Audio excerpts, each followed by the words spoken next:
Assalamualaikum. Welcome to my NeuroHub. This is your teacher Sanobar, and today's lesson will be about brainstem. Brainstem के general features और उनके functions और कौन से parts से वो constitute हुए होते हैं. So let's move on to our lesson. So हम आ गए हैं अपनी pictorial presentation of the brainstem की तरफ. और ब्रेन स्टेम का आपको यहाँ पे पिक्चर में एंटीरियर व्यू दिखाया गया है और लेटरल व्यू दिखाया गया है और इसी पार्ट को जूम करके इस पिक्चर में दिखाया गया है. तो मैं आपको सबसे पहले इसके 3 पार्ट्स बता दूं जिसकी वजह से ब्रेन स्टेम बनता है. वो 3 पार्ट्स हैं. ये मिड ब्रेन का पार्ट है जिसे कहते हैं क्रस सेरेब्रल. ये पोन्स का पार्ट है और ये जो नजर आ रही है ये चीज जहां से नर्व्स निकल रही हैं इसे मेडुला ऑब्लोंगेटा कहते हैं. तो ये सारा जो पार्ट है ये ब्रेन स्टेम को कॉन्स्टिट्यूट करता है. Coming to the lateral side, ये पॉन्स हो गया, ठीक है जी. और ये जो इसकी एक्सटेंशन जा रही है ना, ये सेरेबेलम है. सेरेबेलम ब्रेन स्टेम का पार्ट नहीं है. हमने यहाँ पे देखना है इस मिड ब्रेन का पार्ट, पॉन्स, और ये है medulla oblongata. So this makes a brain stem. अब आ जाते हैं हम इसी पिक्चर की जूम पिक्चर की तरफ. यहाँ पे अब देखते हैं जो मेडुला ऑब्लोंगेटा है इसमें यहाँ पे एक बीच में एंटीरियर मीडियन फिशर जा रहा है. एंटीरियर मीडियन फिशर का नाम आपने वहां भी सुना होगा जहां पे हम स्पाइनल कॉर्ड का स्ट्रक्चर डिस्कस कर रहे थे. सो ऐसा ही है, ये जो एंटीरियर मीडियन फिशर है जो मेडुला ऑब्लोंगेटा का जा रहा है ये मोर इंफीरियरली जा करके स्पाइनल कॉर्ड का एंटीरियर मीडियन फिशर बनता है. ठीक है जी. मेडुला ऑब्लोंगेटा की ये जो एंटीरियर मीडियन फिशर है इसके 2 साइड्स पर स्वेलिंग्स हैं. ये थोड़ी सी स्वेलिंग टाइप लग रहा है. इन स्वेलिंग को कहते हैं पायरामिड्स. ठीक है जी. अच्छा, अब पायरामिड्स के साथ भी एक स्वेलिंग लग रही है. इस जो बल्जिंग आउट पोर्शन को कहते हैं ओलिव्स. पायरामिड्स और ओलिव्स के दरमियान में कुछ नर्व्स निकल रही हैं. यहाँ पे आपने रूटलेट्स देखे हैं और ये यहाँ पे नर्व्स निकल रही हैं. ये नर्व होती है हाइपोग्लॉसल नर्व. जब हम क्रेनियल नर्व्स को डिस्कस करेंगे हम आपको वहां पे बताएंगे कि ये हाइपोग्लॉसल नर्व क्या होती है और उसकी क्या डिस्ट्रीब्यूशन है. इसी तरीके से ओलिव्स के पीछे आपको नजर आ रहा होगा, ओलिव्स के पीछे से भी नर्व्स निकल रही है. ये बेसिकली ओलिव्स और सेरेबेलम के जो पेडंकल्स होते हैं ना, यहाँ पे तो उसको कट किया हुआ है. सेरेबेलम के पेडंकल्स और ओलिव्स के दरमियान में से ये नर्व्स निकल रही हैं और इस नर्व को कहते हैं accessory nerve. Same is this case. ये भी क्योंकि ये सब ब्रेन के अंदर से इमर्ज आउट हो रही है, ये ब्रेन का ही पार्ट है ब्रेन स्टेम. तो इन नर्व्स को हम क्रेनियल नर्व्स कहेंगे. जो स्पाइनल कॉर्ड से आ रही होंगी उनको स्पाइनल नर्व्स कहेंगे. तो एक्सेसरी नर्व कौन सी क्रेनियल नर्व है वो हम क्रेनियल नर्व की जब वीडियो बनाएंगे तब आपको बताएंगे. अब आ जाते हैं हम पॉन्स की तरफ. पॉन्स में भी आप ये यहाँ पे ग्रूव देख रहे हैं. ये ग्रूव जो है वो एक बना हुआ है और इस ग्रूव के अंदर बेजलर आर्टरी होती है. इस ग्रूव के पास से बेजलर आर्टरी जारी होती है और इसके लेटरल साइड पे भी कुछ नर्व इमर्ज हो रही है जिसमें से एक थोड़ी सी मोटे डायमीटर की है और एक पतले डायमीटर की है. The lateral one is more larger in diameter. So ये जो है वो ट्राइजेमिनल नर्व की रूट्स हैं. जो ट्राइजेमिनल नर्व है वो भी cranial nerve, 5th cranial nerve है. इसको भी हम क्रेनियल नर्व के चैप्टर में डिस्कस करेंगे. और फिर यहाँ पे जो पेडंकल्स निकल रहे हैं ये मिड ब्रेन का पार्ट है. इसी तरीके से आप यहाँ पे देख रहे हैं ये कुछ स्ट्राया से निकल रहे हैं. ये सेरेबेलम है और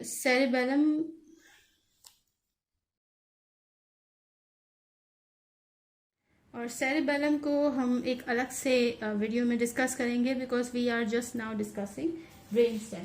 सो हमने आपको इसका एंटीरियर रीजन दिखाया है, इसका लेटरल पोर्शन दिखाया है. अब हम आपको इसका पोस्टीरियर पार्ट भी दिखाते हैं. So the posterior part is this one.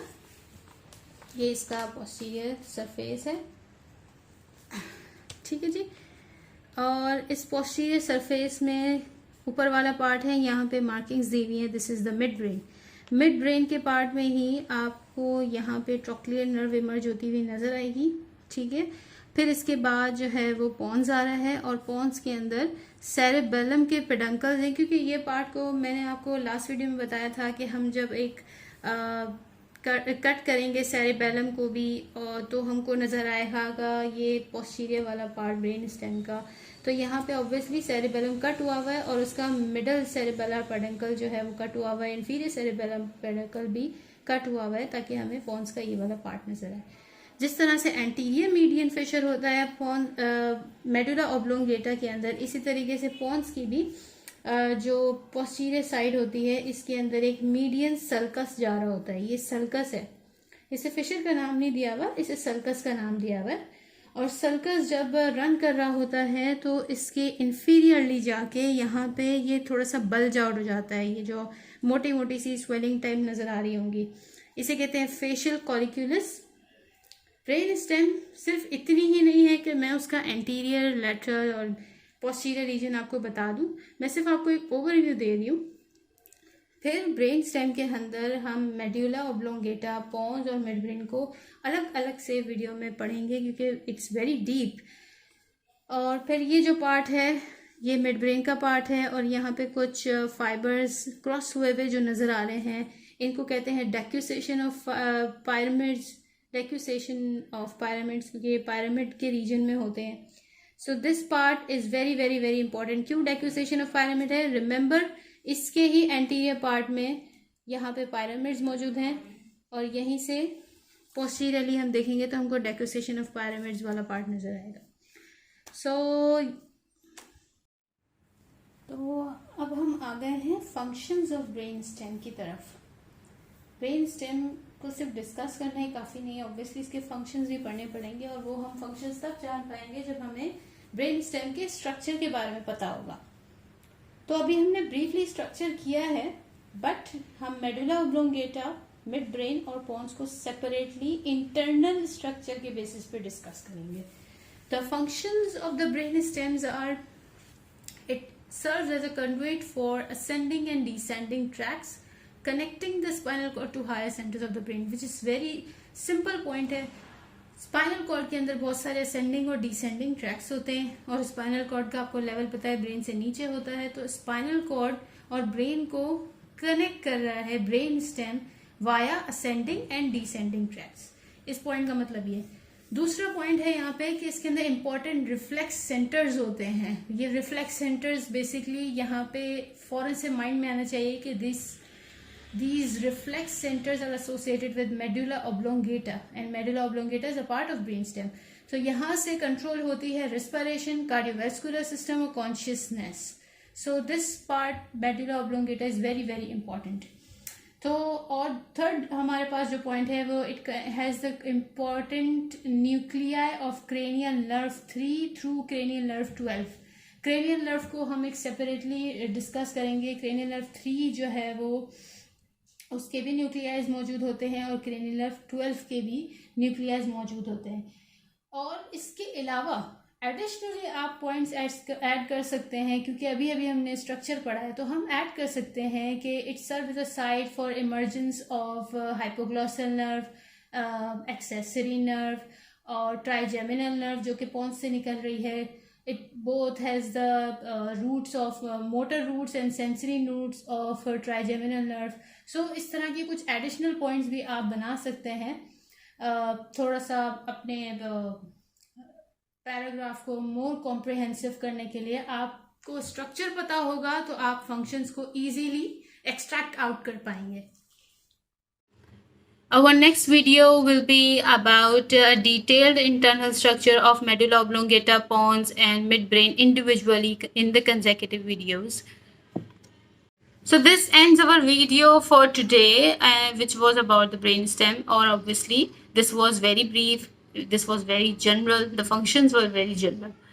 So इसकी वजह ये है कि everything I'm discussing in brief because मैं स्पाइनल कॉर्ड के असेंडिंग डिसेंडिंग ट्रैक्स और उसके पूरे अंदर के न्यूक्लियस पढ़ा दूं और आपसे एक्सपेक्ट करूं कि वो ब्रेन स्टेम में जा रहे हैं, यहाँ से यहाँ जा रहे हैं, you guys won't be able to make the connection. So in order to do that मैं पहले स्पाइनल कॉर्ड को पढ़ाऊंगी, फिर इसके बाद ब्रेन, देन इसके बाद brain stem, then we will be heading towards cerebellum and then skull and cranial cavity. इन सारी चीज़ों की जनरल एक आइडिया होगा। Then again we will be moving all of these structures in detail step by step. So neuroanatomy is not easy to absorb. I do not want you guys to get exhausted. That's why I'm taking these topics strategically step by step. So if you do like my today's video, please like it and subscribe it. Thank you.